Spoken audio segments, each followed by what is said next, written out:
Bonjour les excellents, dans cette vidéo je vous propose de réviser en vue de votre entrée en classe de première, spécialité maths, avec un exercice de mathématiques qui concerne équation-inéquation. Et donc c'est parti. On considère deux nombres réels, x et y, dont la somme vaut 20. On souhaite que leur produit P soit supérieur ou égal à 91. Première question, exprimer y en fonction de x. Alors, on va reformuler un petit peu l'énoncé. On nous a dit qu'on avait deux réels, x et y, et leur somme vaut 20. Donc x plus y égale 20. Et on nous demande d'exprimer y en fonction de x. Eh bien, c'est très simple. Dans cette petite relation, on va isoler y. Donc on fait passer le x de l'autre côté, et donc on a y égale 20 moins x. Et donc ça répond à la première question. Deuxième question, démontrer que résoudre l'inéquation P supérieur ou égal à 91 revient à résoudre l'inéquation 7 moins x facteur de x moins 13 supérieur ou égal à 0. Donc on part de l'inéquation P supérieur ou égal à 91. Et P, on nous a dit que c'était le produit des deux nombres. Donc en fait, il s'agit de x fois y, qui doit être supérieur ou égal à 91. Dans la réponse qu'on va chercher, puisqu'on veut obtenir cette inéquation, en fait, on constate que il y a la variable x dans cette inéquation, mais il n'y a pas la variable y. Conclusion, on se dit, eh bien ce y là, il va falloir l'éliminer. Enfin l'éliminer, ça ne va pas se faire d'un coup de baguette magique, évidemment. L'éliminer, ça veut dire qu'il va falloir le remplacer par autre chose qui lui est égal. Et ça tombe bien, puisqu'à la première question, on a vu que y était égal à 20 moins x. Et donc, ce y, on peut le remplacer par 20 moins x. Donc on peut dire que cette inéquation équivaut à x facteur de 20 moins x, puisqu'on remplace le y par 20 moins x, le multiplier fait qu'on a ici une factorisation, un facteur, supérieur ou égal à 91. Et donc maintenant, on doit travailler ce qu'on a obtenu ici comme inéquation afin d'obtenir cette inéquation que l'énoncé nous indiquait. Donc qu'est-ce qu'on va faire? Tout simplement, on va développer et tout ramener du même côté de sorte à obtenir le 0 déjà à droite. Donc déjà développons. Donc 20 fois x, 20x, et x fois moins x carré, supérieur ou égal à 91. Ensuite, ramenons le 91 à gauche de l'inéquation. 20x moins x carré moins 91 supérieur ou égal à 0. Donc le plus 91 qui était à droite passe à gauche en devenant moins 91, bien entendu. À partir de là, on ne voit plus trop quoi faire. Alors c'est pas inutile quand on fait des maths, quand on travaille sur une question particulière, de se noter l'objectif. L'objectif, c'est d'obtenir 7 moins x facteur de x moins 13 supérieur ou égal à 0. Donc ça, on ne l'écrit pas sur sa copie, c'est ce qu'on doit garder en tête, mais sur le brouillon, c'est bien de se l'écrire pour bien le visualiser. Alors qu'est-ce qu'on peut faire? Eh bien en fait, on voit que supérieur ou égal à 0, on l'a déjà. Donc en fait, il faut raisonner, voilà, il faut raisonner par similarité et différence. Donc ce qui est similaire, c'est qu'on a déjà le supérieur ou égal à 0, donc ça à la rigueur c'est gagné.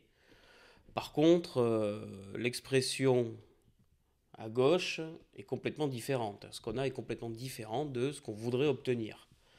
Dans ces cas-là, puisque de l'autre côté c'est la même chose, c'est supérieur ou égal à 0, on devrait en fait avoir cette expression et celle-là qui sont les mêmes. Donc ce qu'on va faire, c'est qu'on va prendre ce que l'énoncé nous a donné et le développer pour voir si on obtient la même chose que ce que nous on a. Et donc dans ce cas-là, sur sa copie, on écrit or.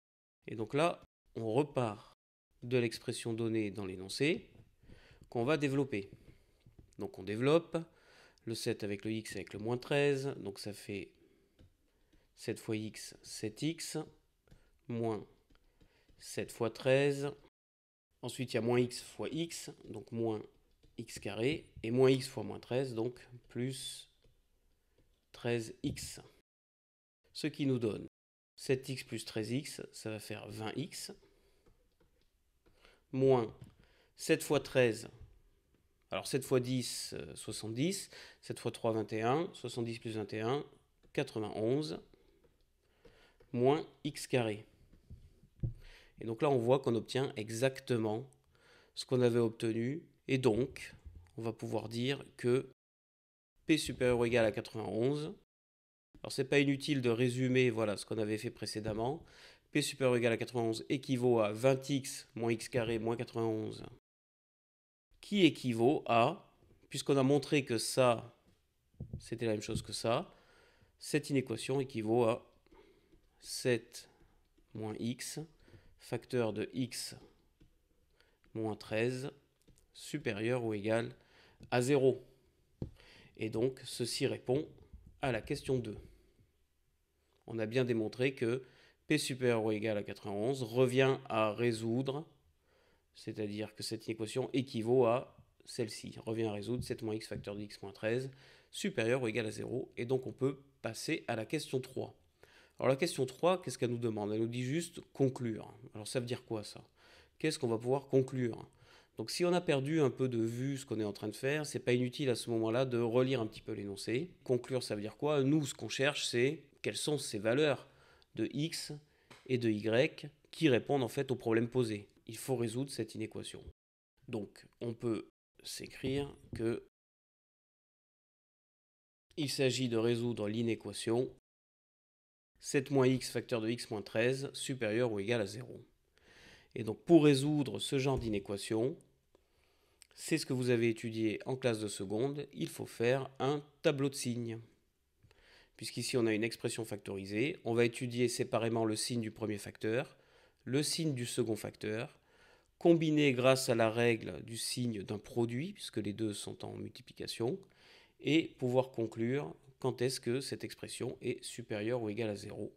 Et donc on se trace un petit tableau de signes. Donc voici notre tableau qu'on va commencer à remplir. Donc vous le savez, la première ligne, c'est la ligne de la variable x. Ici, le domaine de définition de cette inéquation, c'est R. Donc le x va de moins l'infini à plus l'infini. Ensuite, on va étudier le signe de 7 moins x. Puis dans un deuxième temps, le signe de x moins 13. Et enfin, le signe de 7 moins x, facteur de x moins 13. Voilà, alors déjà le signe de 7 moins x. La plupart des profs de lycée vous disent de résoudre l'équation 7 moins x égale 0 afin de trouver la valeur pour laquelle cette expression va s'annuler. Et ensuite de compléter le tableau à l'aide de la règle de signes que vous avez vu cette année. Donc ici, on a le coefficient du x qui vaut moins 1. Ce qui fait que dans le tableau de signes, quelque part, il y aura l'endroit où ça fait 0. Et puisque le coefficient du x est négatif, à gauche du 0, ce sera positif, et à droite, ce sera négatif. Si le coefficient du x avait été positif, on aurait eu les signes contraires. Donc ça, c'est une méthode tout à fait valable. Mais moi, je propose une autre méthode qui est un peu plus directe.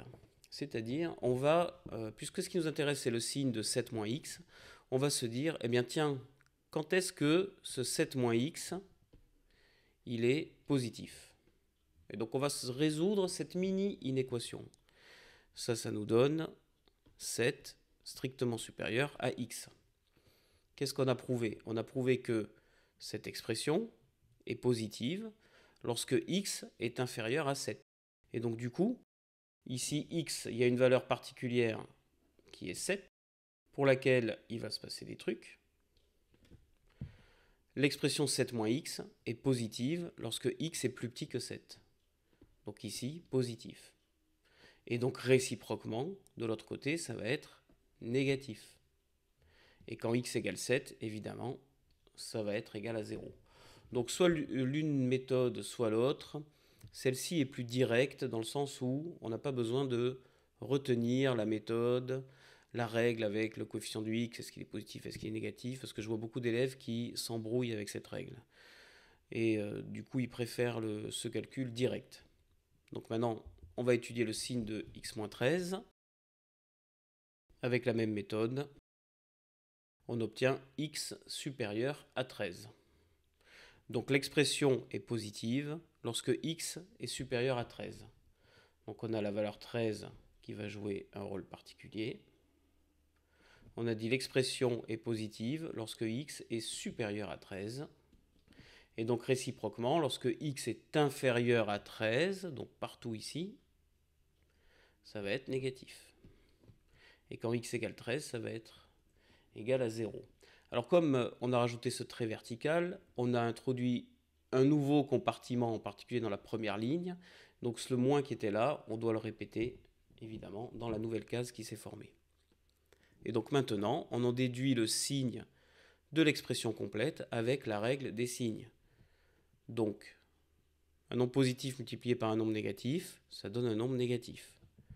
Un nombre négatif multiplié par un nombre négatif, ça donne un nombre positif. Et négatif, positif, ça donne négatif. Et surtout, ne pas oublier les zéros, parce que là, on a 0 multiplié par un nombre, peu importe lequel, ça donne 0. Un nombre quelconque multiplié par 0, ça donne 0 aussi. Et donc voilà, on a obtenu le tableau de signes de notre expression complète, 7 moins x facteur de x moins 13. Et donc nous, ce qu'on voulait, c'était résoudre l'inéquation 7 moins x facteur de x moins 13 supérieur ou égal à 0. Alors examinons un petit peu le tableau. On voulait supérieur ou égal à 0. Donc on veut quelque chose de positif. Mais en fait, supérieur ou égal à 0. Donc le 0, on le veut aussi, et celui-ci aussi. Donc en fait, ce qui nous intéresse, c'est toute cette case, y compris les côtés. À ce moment-là, on regarde sur la ligne du x. Donc ce qui nous intéresse, c'est tout cet intervalle, y compris les côtés que l'on inclut dans la solution, puisqu'on a dit supérieur ou égal à 0. Et donc, on obtient l'ensemble des solutions égal à l'intervalle fermé 7, 13. Donc là, on a résolu l'inéquation. Mais l'inéquation, elle portait sur x. Et donc,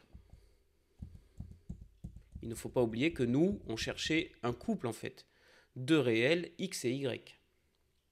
Ce qu'on savait, c'est que le y se déduit du x en faisant 20 moins x.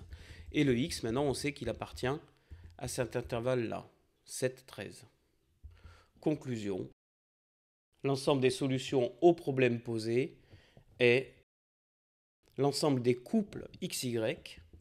Cette barre inclinée veut dire tel que. Le nombre x appartient à l'intervalle fermé 7, 13 et y égale 20 moins x. Parce que nous, ce qu'on cherche dans le problème posé, c'est un couple en fait de réels, c'est le couple xy. Donc là, je vous conseille d'écrire une phrase complète. Pourquoi? Parce que sinon, ça risque de se mélanger avec ce S ici, qui en fait, c'est l'ensemble des solutions de l'inéquation qui portait que sur x. Donc pour ne pas mélanger les choses, on évite de l'appeler S, celui-là aussi. À la rigueur, on peut l'appeler S'. Il faut lui donner un autre nom. Et une fois que c'est écrit comme ça, on se rend compte qu'on peut le réécrire de cette façon-là. Sous la forme, les couples x 20 moins x, tels que x appartient à 7, 13, à l'intervalle fermé 7, 13. Pourquoi? Parce que le y se déduit directement du x, donc autant écrire la formule directement dans le couple. Voilà. Cet exercice est maintenant terminé. Si cette vidéo t'a aidé, pense à liker et à t'abonner. N'hésite pas à mettre en commentaire si tu as des questions ou s'il y a un sujet que tu voudrais que je traite en particulier. Et moi je te dis à très bientôt dans une prochaine vidéo.